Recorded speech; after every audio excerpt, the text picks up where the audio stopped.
Her mum watches these films. That's the clickbait. Yeah, we are. Drum roll, please.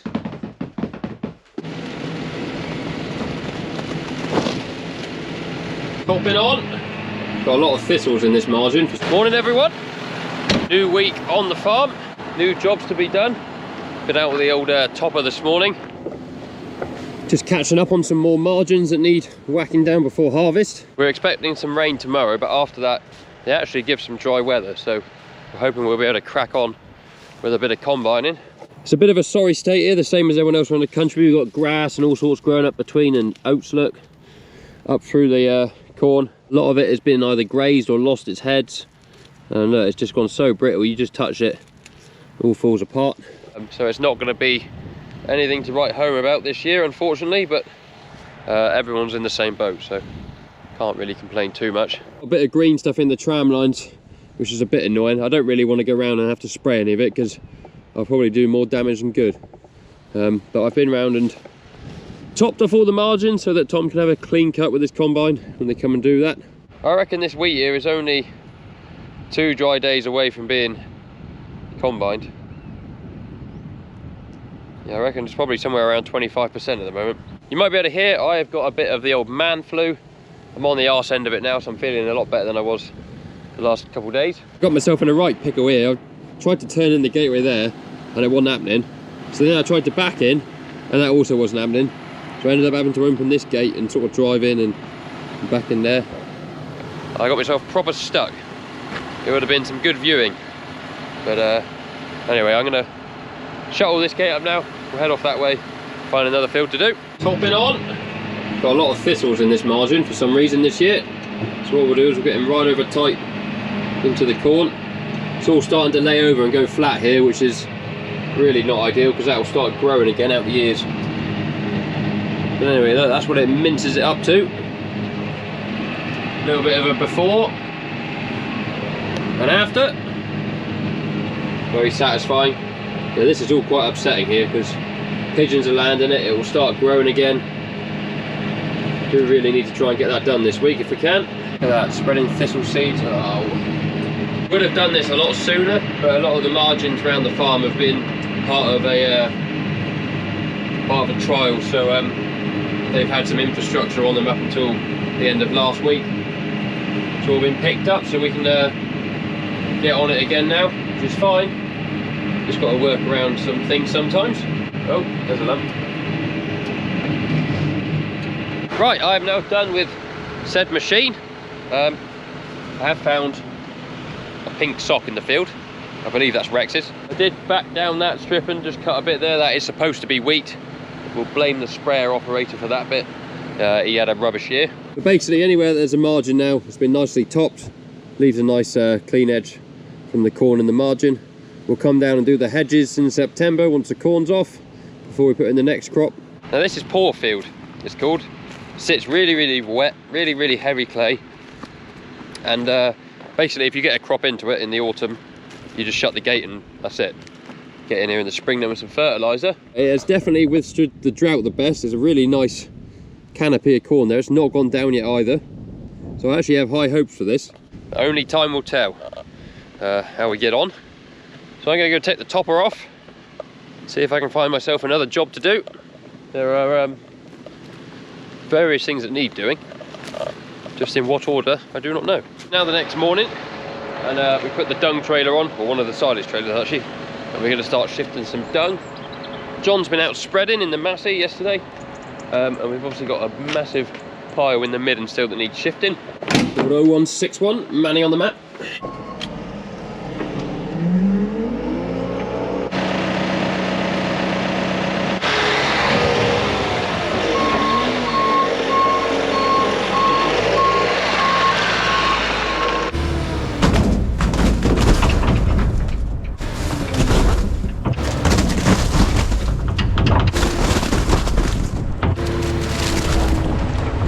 Loaded. There's a bit of water in the trailer. I probably should have tipped it out first, but there we are.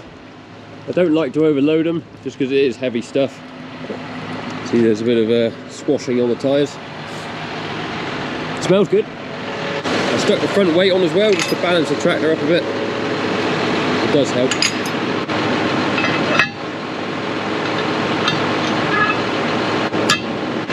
Oh, camera. That wouldn't have been good if we lost that on the way. Let's go. Knew this load was heavy. I'm currently doing 80 kilometers an hour. I am on the steepest bit of ground, or steepest bit of hill I should say, that I will have to travel up. 155 is dug in deep, good old go. Now at that point in a direct drive gearbox where I'm in B8, and if I knock the stick forward again to go in another gear, I'll lose so much momentum because I'm going uphill. It's better just to ride it out, I think. And I now have a queue behind me. Ah, we made it. We made it. We haven't brought dung up here in a while. You can see there is still some up here that has been rotting down very, very nicely. There's also a little bit over there. There's all the straw we had from the barley that was up here. Some of it started growing again in the bale. Not ideal. Anyway, let's get this monster of a load tipped off. Just seeing how far back I want to go, but we're quite happy there, I think.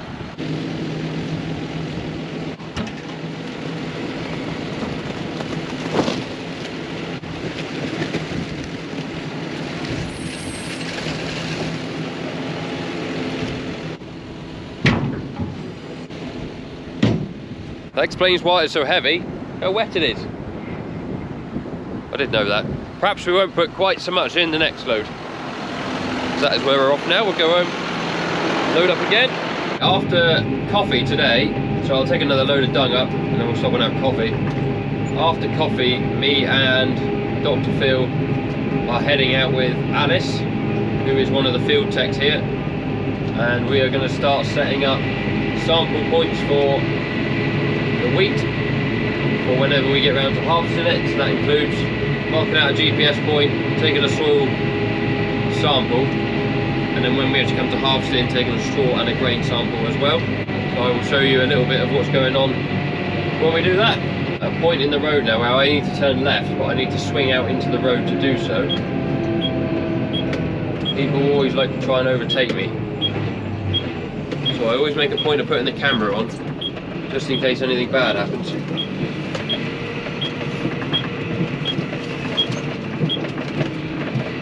There. It happens a lot with tractors actually, because when we got to turn left somewhere off a road, quite often have to swing out into the opposite side of the road to get an angle, and people will either, when you indicate, just assume that you're pulling over, so we'll dart out around you, or we'll try and undercut you and do something stupid, and it's just silly. I should have put the camera on earlier just now. I was just outside the gate here onto this hard standing where we are. I was sat indicating left. There's a big Arctic lorry full of cement bricks coming the other way. So I'm sat still in the road, indicating left, waiting for the lorry to come so I can swing out into the road and get him a gateway. And some bloke in a Mercedes decides, yeah, that'd be a good idea to overtake. So out round he went,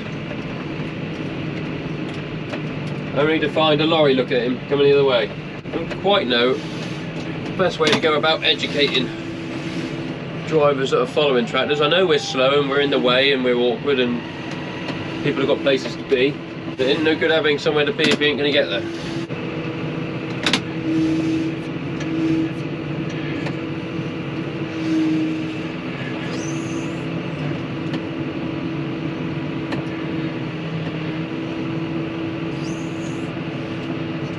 Right, that's that load tipped anyway. See if we can get home without any form of motoring incident.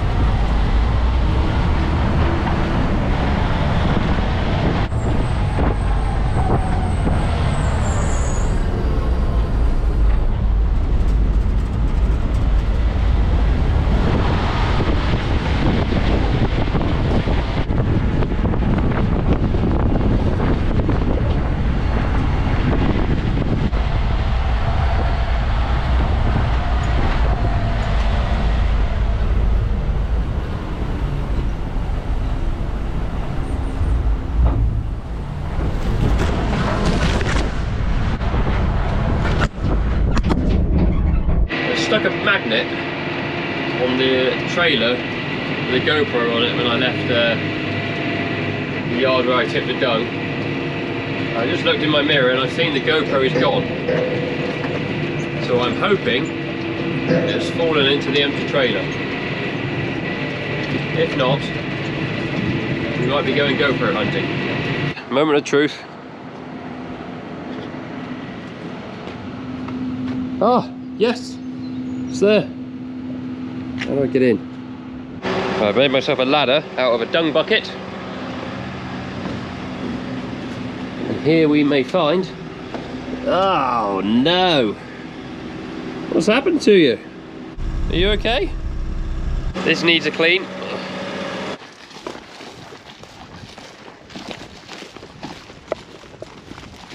Look at all these oats, they're no good. I pushed all the go forward button, but it still didn't go forward.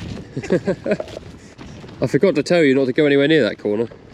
Mind you, by the time I went in there, we'd had probably 4 weeks of dry weather. Well, yeah, I know, there's a spring. Right, we're currently treading all our wheat into the ground. Whatever's left of it. Got Phil and Alice in front. And we're taking some soil samples, setting out some flags, some grain samples. You need a good woman here, don't we, Phil? Keep you organised. Could you carry those in your pooch? I could put them in my pouch. Oh, yeah. Then we can go sampling while Alice goes banging. So to say. Her mum watches these films. That's the clickbait. Yeah, yeah. Alice, you're Coming up on today's episode, Alice goes banging. you potty-mouthed youths. Right. There you are, look, she's humping away down there. Crikey. Out of shot. Now Alice is taking a big soil core. Yeah. Phil's taking hundreds of little ones. It's like the perfect marriage. It is, and I'm just sort of holding stuff. Very, very thin patches here, look. That is absolute rubbish. And Alice is marauding off through a very good patch of corn here, but it is all starting to go flat, which is a bit annoying. Tram lines are a bit green still as well. Look at that, very green. That's a thick bit, yeah? I know. 4 tonne an acre here. 4 tonne an acre, yeah. You heard it here first. Would you like to explain what we're actually doing, walking through and trampling all our wheat? We'll let Alice the explain. person you need to be talking Yes. to is Alice. but- Alice, Yeah. hair and makeup. Yeah, hair and makeup. We are sampling, I'll putting let you points buy. out for when the combine goes through, so we can sample each point, take the grain from 10 random points throughout the field. But at the minute we're putting the points out and soil sampling so that that's all done when the combine comes through. Time saving. Yeah. And there'll be GPS marked, but we don't know how to work the GPS. No. Yeah. No, we're invalids really. Alice is leaving, which is Yeah. most Good. annoying. This Good is really her idea. last hurrah. Look, it's all gone flat. Oh. Crowd fund to keep Alice. Link at the bottom of the Yeah. Well, so next year we'll be doing this with a new Alice. Yes. Do you think we should Might go? be Jack Alice. Jack Yeah, Alice. Do you think we should go, like, to save people getting mad, straight up and then back and across, or in here and then back there? And then I across think there? let's lob one in here, there, Yeah. and then if we So put I think, 3 like, across the yeah. top. We're just getting some pictures of all the corn being flat, because this is not good. Problem is, when it goes flat, the stuff on the bottom underneath gets no sunlight, gets no air, and it'll just start rotting. And if we don't combine this fairly sharpish, we're not going to get it. Me and Alice managed to get another field done this afternoon, all the soil cores and everything, so that's 2 out of 6 fields now all complete, ready for harvesting. Just grabbing the dog before heading home. Ready to go home, Gus? Yes. We've also had something very exciting arrive this afternoon. I will show you that when we get home. It's in this box. Just got home and I just realised I still got my hat on. Never mind. And here is the box, which I showed you in the back of the truck. I've removed the contents, and in it was, drum roll please, ta-da! Thank you, Gus. Thank you, Gus. So yes, you might recognise Tay Parry from the sheep game from Cammy Wilson. I have partnered up with Tay Parry with their Easy Dose pour-on gun and also their Revolution pour-on gun. I am well excited about this. When me and Abby were at the Highland show, we went onto the Tay Parry stand, saw everything they had there, all their crushes, their races, but also these dosing guns. Now, if you watch Cammy at the sheep game on YouTube, you'll know exactly what this is. This is the Revolution dosing gun. Now, the idea behind the Revolution gun is that it will connect to the weigh head on your crush if you're using a crush that's got weigh head and scales. And you can set the dose rate per kilo, whatever you're using, and it will automatically load the animal up with whatever you need it to. So that might be a pour on, that might be a drench, that might be an injection or whatever. It's got the interchangeable barrels on here, and then we've also got this, which is the Easy Dose gun, which is not a lot different from this. The only difference is it doesn't connect to the weigh head. You can input on this one manually how much you want to dose. And if I just turn this one on, for example, it comes with fully charged batteries, which is awesome. At the minute it's displaying 28mm there on the gun. So all that means is that if you were connected up here to some form of drench or some form of wormer or whatever, you just pull the trigger and that would dispense 28mm. And then if you had it connected to your weigh head, the next animal would come in, weigh, it would calibrate, and it would then pull the trigger, go again. I'm not going to spend too long talking about them now because we will wait until we actually get around to using them to show you how they all work. But I'm really excited about the opportunity to work with Tay Parry. I actually approached them after seeing their products at the Highland show and seeing them on Cammy's channel. Thought they could fit in perfectly for a lot of the stock work we do with the sheep and also the cattle.